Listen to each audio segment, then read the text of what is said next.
Okay. All right, hey everyone, you're listening to Making Your Parents Proud with your host, James Schoen, that's me. Today I have the pleasure and honor of interviewing my good friend and one of the most talented people on this planet Earth, Chloe Phillips. Hi Chloe, welcome on the show. Hi James, thank you for those lovely words. Thanks for coming. Guys, she's too good for you. All right, so you're on the show today because you are a blossoming pop star. Would you like to be labeled that? A blossoming pop star? You will be a pop star. A blossoming is like a really strong adjective. I wouldn't disagree with that though. Really? I mean, what did you do yesterday? You did... I did a performance. Performance where? Yeah, at the Electric Maid. That is awesome. It was really cool. It was like beside this laundromat. Mm-hmm. That's ironic. It was, yeah. Right? Yeah. Were there a lot of maids there? Is that like a themed bar or? No, it was just like, it's this random little community exchange place where like artists go and perform. And cool. Yeah, it was really sweet. Okay, so you invited me to that event. Yeah. Dude, there were like 300 people there, right? That's awesome. Where? Well, at the Electric Maid. No. Okay. Well, there should be. Thanks, James. Yeah. Just took me down to that. Well, I tried winking at you, so they'd be like, oh yeah, totally. Right? Sometimes Yeah. you gotta like... There were like 1,000 there. Sometimes you gotta fake it till you make it, right? Isn't that right. like the saying? You know, I think, what is it? The really famous record label, Def Jam. Yeah. You've heard it, right? What's his name? Yeah. Oh my god, I can't hear. Rick Rubin. Yeah. So he's like one of the most famous producers ever, really. And Rick he's been Ross so... or Rick Rubin? Rick Rubin. He's a Okay. producer, right? He's a guy, he looks like Jesus and Hagrid if Oh, they yeah. had a baby. Yeah, I know who you're talking about. So they, so he, before he started Def Jam in his dorm room at NYU, which he did, which is like the largest hip-hop record label now.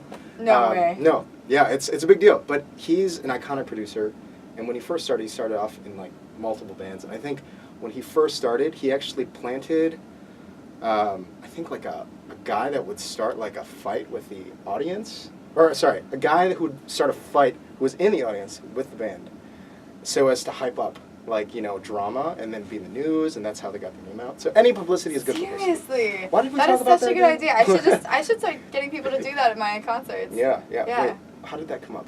You said something about... Oh, I don't remember how that came up. Oh no, you gotta fake it till you make you gotta it. fake it, right? Yeah. You gotta do what you gotta do. Cool. Yeah. I just read this book by Gene Simmons that's about the same thing. Gene Simmons. Yeah. Cool. Yeah.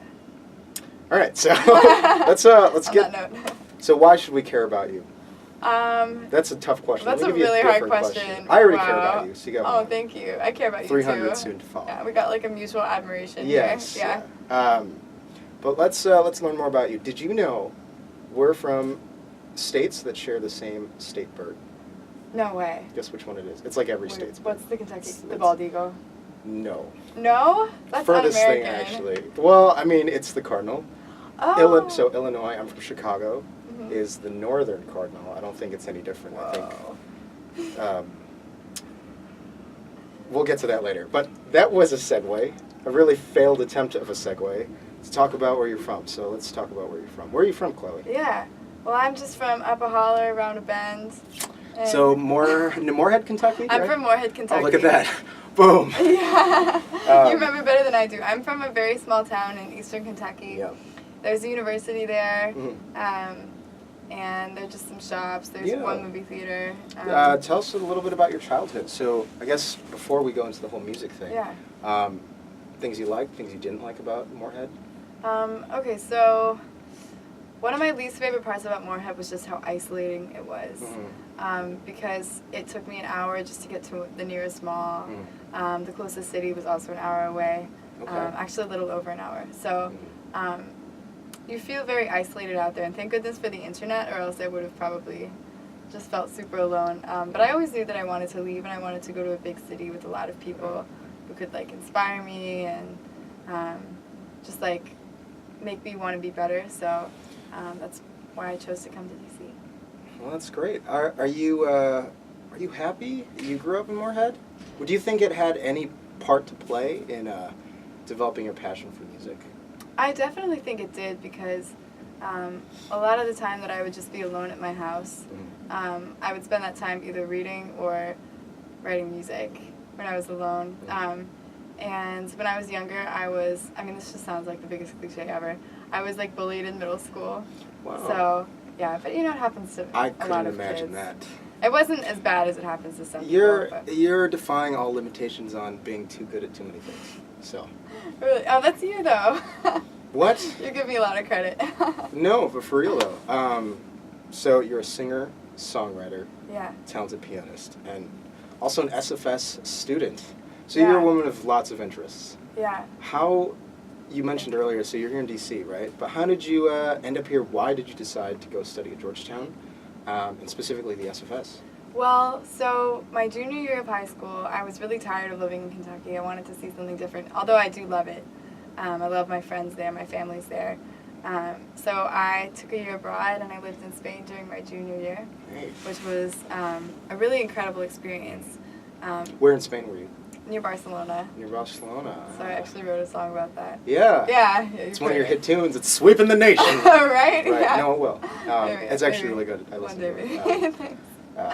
So yeah. Sorry. Go ahead and continue. Yeah. So after that year, I really fell in love with languages and traveling and just the world, especially Europe. So that's what led me to apply to be in the School of Foreign Service.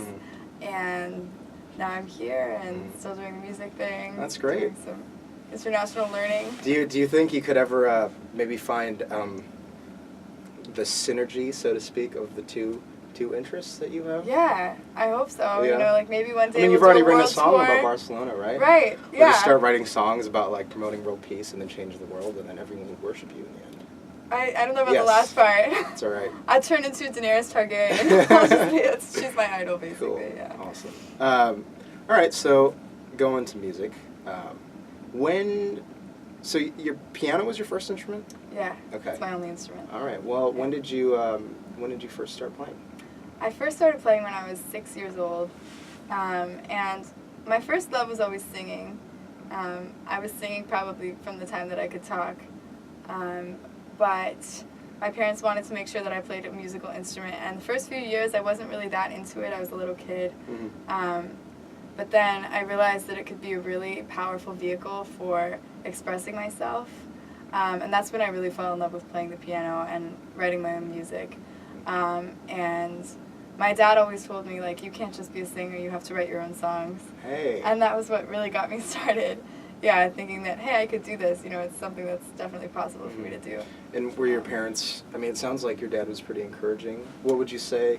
I mean, you're still in school right now, right? Yeah. But you have taken a lot of initiative to really make this dream a reality, right? Thank you. So talk about what you did last summer. Okay, so last summer I was in Los Angeles, and at that point in my life I'd kind of given up on music, but I, for some reason, felt that I had to go to Los Angeles.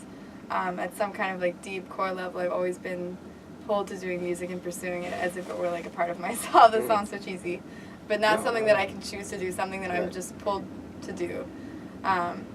So I went to Los Angeles, and I was going to take a class, then I dropped the class, and I ended up working as a hostess in 2 different restaurants in Los Angeles and living with 4 other girls, just, you know, trying to pay rent. Yeah. I bought a keyboard, and then I had to sell it because I couldn't pay my rent. Oh my gosh. I got behind on rent.